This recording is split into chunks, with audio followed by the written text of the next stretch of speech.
halls of Asgard echo with tales of your rage. They ain't heard nothing yet. Hey, remember when Marvel actually did stuff with the Hulk? I do. There was a point in time when Marvel's biggest event was an event called World War Hulk, which was about Hulk returning to Earth after being exiled into space. I'll save you from spoilers because what we're going to be talking about today is actually the precursor to that story, and that is Planet Hulk. Planet Hulk is the second to last Marvel animated feature, the series of films being a collaboration between Marvel and Lionsgate. And let me tell you, it's been a journey to the end. You know, Planet Hulk was the last movie I watched.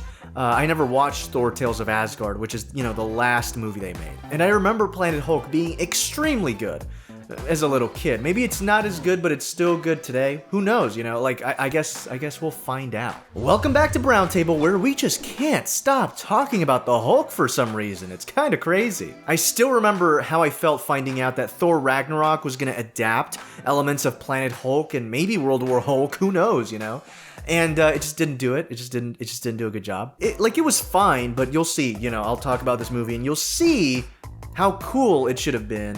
And the comics are even crazier, but I'm not here to talk about comics. I'm here to talk about the animated movie, baby. And the entire point of this movie is that Hulk finds a new home. Especially after being tricked and sent away from Earth, this is a Hulk story where Hulk at this point is definitely capable of speech. The Hulk is no one's slave. Bruce Banner's just non-existent for a couple reasons. Mainly because if Hulk reverted to Bruce in this story, Bruce would be dead so fast. So this is a Hulk story through and through. I'm honestly very excited to talk about it. So let's just get into it immediately. Let's talk about Planet Hulk.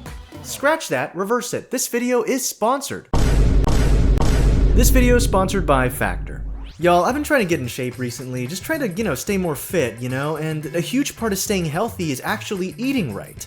And that's where Factor comes in. You too can eat stress-free with Factor's delicious, ready-to-eat meals. They're fresh, never frozen, chef-crafted, dietitian-approved, and they're ready to eat in just 2 minutes. I ordered a Factor 75 box, and I got to choose from a weekly menu of 35 options, and this included all types of diets, from Calorie Smart, Keto, Protein Plus, Vegan, and Veggie. I'm not even gonna lie to you right now, the truffle butter filet mignon, I'm a huge fan. Yeah, that's really good. It's actually really good.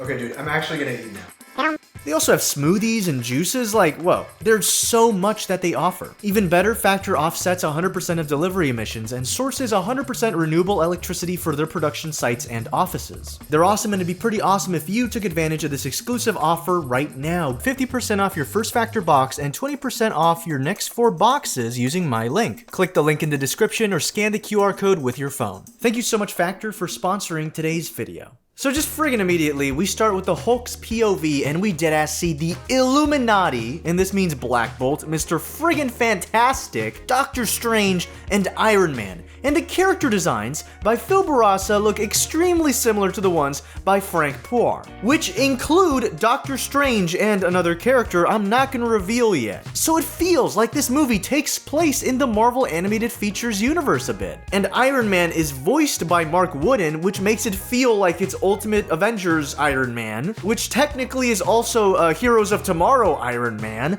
When you get angry, Bruce, you are a force of destruction. If you really want to, all these Marvel Animated Features exist in the same contained universe, and that means that Ultimate Avengers Iron Man said fuck you Bruce to Ultimate Avengers Hulk. For some reason, the Illuminati and the Fantastic Four exist, and now they're sending Hulk into space. We picked your destination carefully. A planet full of vegetation and game. So little me, who grew up with this universe of movies thinking that it's all together, was like, whoa, Tony Stark did this? From Ultimate Avengers 1 and 2? That's how I was feeling. That's literally what I was reacting. It was really funny. But then I was like, these are probably standalone stories. But even so, it's a super messed up plot in general to kick us off. And of course, the Hulk escapes, changes where the ship will land, and as the ship changes course towards the alien planet Sakaar, we see this dude praying, and he's asking the universe for this guy called the Sakaar to help the planet prosper. So of course, Hulk is the Sakaar, and this is Planet Hulk. So Hulk crashes onto this planet, and in classic Hulk fashion, people try to kill him immediately. This time it's a bunch of aliens, and well, actually they're trying to capture him, but you get it. This red dude tells him that by order of the Emperor, he is now property, which On your knees. Hulk also understands this alien language thanks to these discs that are placed on him, which also shock him if he tries anything funny. Also, huge. Hulk in this movie is not voiced by Fred Tatasciore for like, I think the first time in Marvel animated features. This time he's voiced by Rick D. Wasserman, my bad. And to be honest, while I miss Fred Tatasciore, holy shit. Finally. What? Now I know who to smash! No. Yeah, his voice fucking rips. Wasserman does an incredible job. Pun intended. He's maybe not as impactful on the more monstrous side of the character, but on his normal, like, range and his normal speaking tone, he's incredibly intimidating, and I love it. And so Hulk wakes up in this cell surrounded by a bunch of gladiators. They're all somewhat led by this dude called Laven. I'm not watching the movie as I'm saying this, so I'm probably mispronouncing his name. I forget how to pronounce his name. Sorry! Actually, fuck it. Let me actually open up the movie. But I'm not gonna correct myself. I'm gonna call him Laven. And if it's wrong, then it will be wrong for the remainder of the video. And if it's right, then I'm the smartest man alive. I am Lavin. Fuck! I'm a fraud, Spider-Man! So in this cell, there's a bunch of aliens. There's a robot, there's a childhood crush of mine, there's a fucking bug.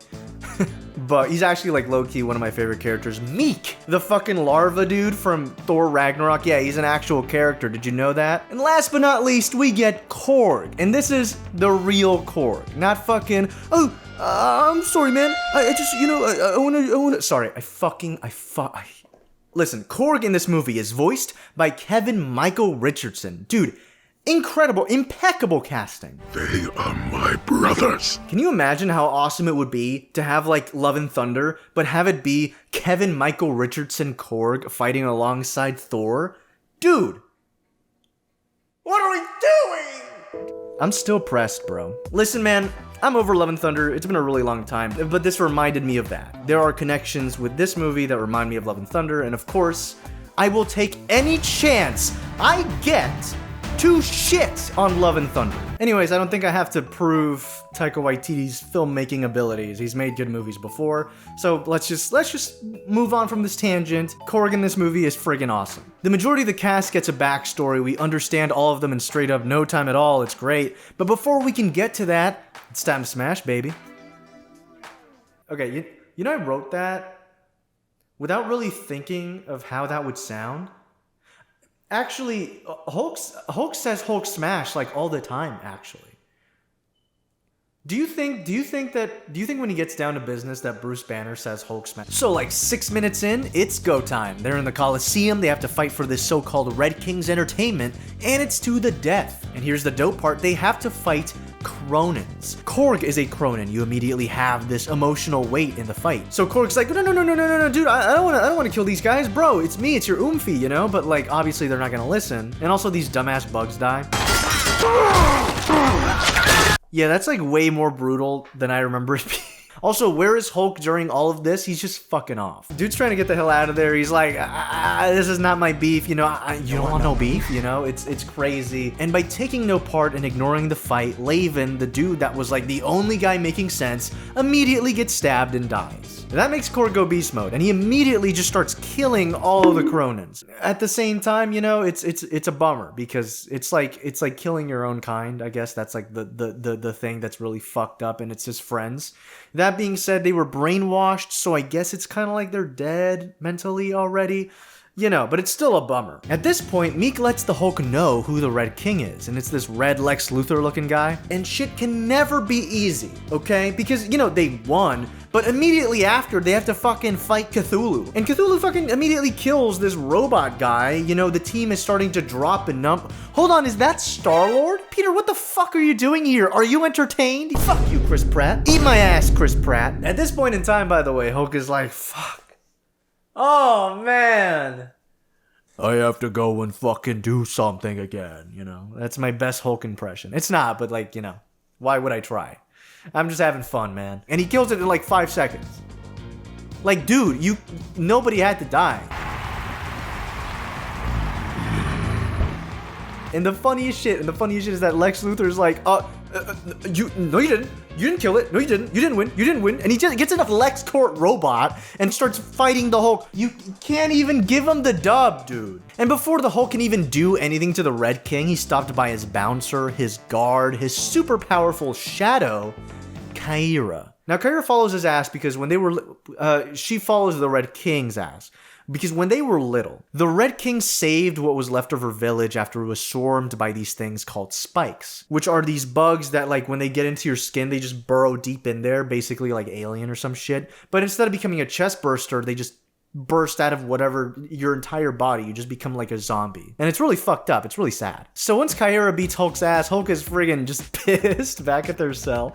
And the other survivors decide to become warbound in the wake of Laven's death. We must honor his death by becoming warbound. What warbound is essentially like a found family. And you are now like bonded. Warbound. Wow. Wait, yeah, it literally is what the name is. It's a family that fights together, you know, dies together kind of vibes. That's what I gather. And so Meek being an outcast is like, wait, oh my god, like a hive? I can't wait to tell my backstory, but they have to go in order. And let me just reiterate. They have to go in order, okay? So first, Hiroim goes. Hiroim's just this dude who was in some high-ranking position, yada yada yada. To make things short, he's stripped of his rank and cast into slavery because he doesn't believe that the Red King is the Sakaar. Bummer, right? But yay, now it's Meek's turn, let's go! But no, LOA is like, shut the fuck up, shut up, Meek. No. It's not your turn, actually. It's not your turn yet, even though Meek was like halfway through his story. Lava time when... Meek, not yet.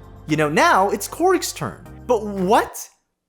What's the order? What order are we going in here, right? Are we not going clockwise? But then, whatever, Korg talks about his backstory. Korg and his Kronan allies go from world to world to steal and study and do whatever, and they decide to go to Earth. Big mistake. Because they decide to capture one of the inhabitants of Earth for study, and it's fucking Thor! Idiots! And Thor looks exactly like his design in Hulk vs. Thor, which is wicked, and not just that, Thor fucking kills them.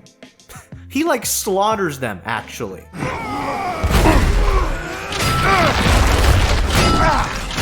Dude goes in like, bro, stop. He's already dead. They really didn't do anything that bad yet. Just get him to leave. So the Kronans release this big ass robot to take out Thor, and it actually kind of whoops his ass. But guess what, bitch? He's not alone. That's right! My goat, Beta Ray Bill, is in the fucking movie. So Thor and Bill just start wrecking shit, man. It's awesome. Korg backstory, Planet Hulk 1, Thor Ragnarok 0. Eventually they reach Sakaar and all that. And immediately, after finally all this time, it's Meek's turn, of course, because it's gotta be going, I guess, north, south, east, west, right? No! LOA's like, shut the fuck up, you freaking bug! You tiny little bastard! You goddamn egg-laying sack of shit! She's like, fuck you! It's my turn! And I'm like, Meek! He's getting treated like dog shit! Hashtag justice for Meek, I swear to God. Like, if this isn't alphabetical, if it's not going in any order, then just let him go first. What is the issue? I'm so pressed. Meek, you're my fucking goat. Never forget that. You know what's even more fucked up? We don't even hear his fucking backstory. Guys, I'm a little pissed right now. I was trying to finish this video, but my camera kept turning off! The world just doesn't want me to film this video. So I was like, whatever, I'll do it tomorrow. And here I am. Worst thing about it though, I lost like 30 minutes of footage because it turned off as it was recording and it didn't save. So I got cooked. But it's okay. I love talking about this movie, so we're gonna go back into it. Right, so we were at Meek. We don't hear Meek's story, we hear LOA's, and LOA just basically says that she knows important people. She's an important person, I guess, and she has connections to people, especially people that want to, you know, take down the Red King. I'm not gonna really go into it, it's not that interesting, but just that is important, so I'm just letting you know. And so the heroes once again fight at this arena, they beat up some robots, Hulk almost dies, but you know, he's the Hulk. The angrier he gets, the stronger he gets, and also the hornier he gets, because he just starts all over the ground for some reason. And here's the thing, his plants start growing out of it. And Hiram sees this. It's literal green seed, dude, and that's why the movie is called Planet Hulk. I'm joking, obviously. What I said actually does happen, but it's his blood. Anyways, after the fight, Kyra gets the Hulk out of his cell and just tells him to leave. Not just that, she's like, yeah, actually, Eloy is getting people to like break her out tomorrow. So we're gonna let that happen if you go with them. Implying that like, if you don't go with them, we're gonna kill all of them. The reason why is because the Hulk's super dope, he's super strong, he probably does have super and like basically everyone thinks he's the Sakarsson. And they're right. But the Hulk is basically like, no, I don't give a shit. I wonder if I can actually do the Hulk voice, hold on. No, I don't give a shit. Literally eat my ass. What if I pitch it down? I'm not going anywhere. Eat my ball sack. Whatever, dude. But yeah, Hulk's like, I don't give a shit, and he leaves. And Kair is like, God damn it, dude. I really hate this guy. And Hulk does not give a shit about her either. She's pissed off. He's basically like resistant to his own hero's journey. So the next morning when Eloy is gonna get broken out, Hulk's like, don't go, and gives no context. The other cellmates assume that Hulk knows it's a trap because literally yesterday he was dragged out of the cell by Kyra, and they had a super secret conversation that the Hulk is only privy to, not privy about. Like, nobody else knows what the conversation was. So he's just like insinuating like, hey, look, don't go. Who knows what'll happen? Either way, it doesn't matter. It's super obvious that it's a trap. Eloy's like, I don't really give a shit. And she goes anyway. Like, you should probably trust the guy that's insinuating that you're gonna die. And she dies. She gets shot. What's crazy is that she should have just stayed because this is their last match, and they have a Hulk. They're gonna win, like, either way. So that was a fucking lie. Holy shit, man, that's friggin' sick! Thor versus Hulk? No. Green Man versus Orange Horseman. Forgive me. It seems like he doesn't want to kill anyone though, but I mean, he kind of has to because like they're in this Coliseum, but whatever. Fight starts, who gives a shit? It's time to see people throw down. And dude, this fight freaking rips, bro. Straight up, Bill low-key beats the shit out of the Hulk for like most of the fight. I think the biggest thing is that the animation in these movies is always dope. It's so much fun. It's not like the most fancy camera work, but the main thing is it's always fluid and impactful, so it's always satisfying. Now, I don't know how this is gonna make sense, but, you know, go with me here. Hulk stabs Bill's disc, and the disc is there to keep them there, and it shocks them to stay there, stay put, you know? But in this scene, the disc actually breaks when it's stabbed, shocking Bill, but eventually he's totally fine. So, like, why haven't they done that already? Because they have the Hulk. Like, the Hulk could probably just kind of, you know? Either way, it doesn't matter. Beta Ray Bill is so flabbergasted. Bro's like, that he doesn't even register that the Hulk is about to beat his ass.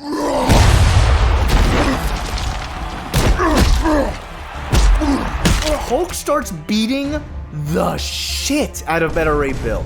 So hard that even his teammates are like, alright dude, whoa, chill out, bro. He's just a horse, bro. He's just a horse. Stop, bro. You're killing him. He's just a fucking horse, bro. Stop. He's just a fucking yellow horse, bro. You're killing him, bro. He's just a horse. And here's the thing. Beta Ray Bill survives that beatdown, unlike Thor and Hulk versus Thor. So yeah, Beta Ray Bill won, Thor 0. But hey, the heroes won. Yay, everyone's okay. But then the Red King comes out and he's like, actually, no, this is like my society, my game. So, you actually can't leave.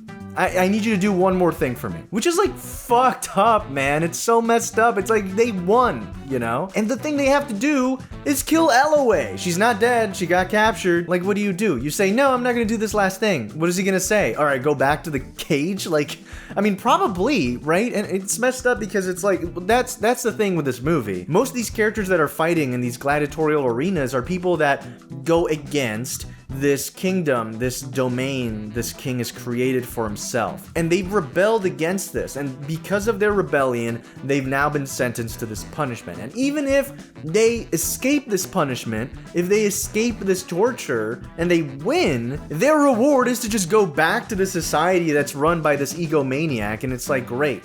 Awesome. Obviously, they say no, and then the Red King's like, I'm gonna start electrocuting you, and so now they all start getting electrocuted. But here's the thing. Beta Ray Bill, my freaking goat, is alive, like I said, and he's like, no more slaves.